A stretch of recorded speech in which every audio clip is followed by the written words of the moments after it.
like was previously mentioned, when you introduced us, I got therapy back when I was in college, and I would really like to start receiving services again.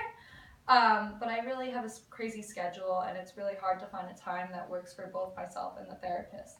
So I'm really excited about this option because I feel like it could really make therapy a possibility for me again.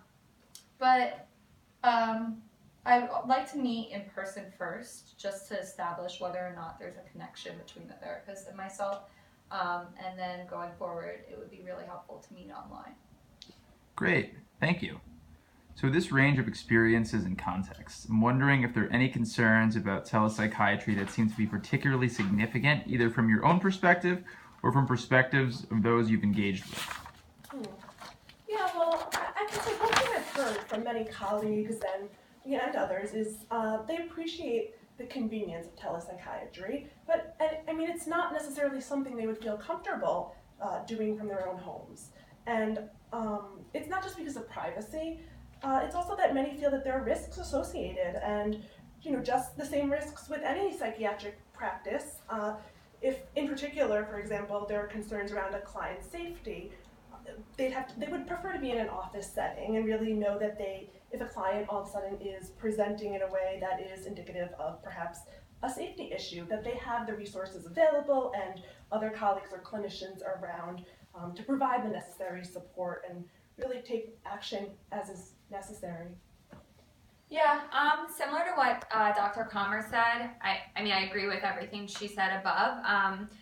Coming from the perspective of a therapist who has done these type of services with clients, I definitely wouldn't feel comfortable relying exclusively on online sessions from the very beginning. I think it's really important at first to meet with the person face to face at least once or twice and do a full intake, build rapport, and assess their level of risk, really like understand what their baseline levels are.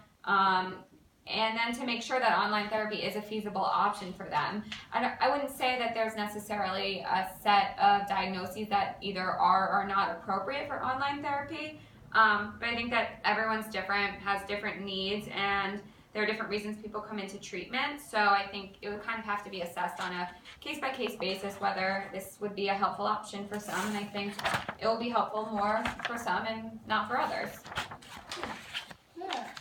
And personally, I can say that I would only want to do therapy after first meeting with the therapist in person. But then I wouldn't mind continuing online if there was a connection between us and I felt comfortable. But I definitely think that it's important to meet in person first to see if we click. There are some things that you just can't really read through the internet that you can read when you're in person with that person, whether or not you feel safe.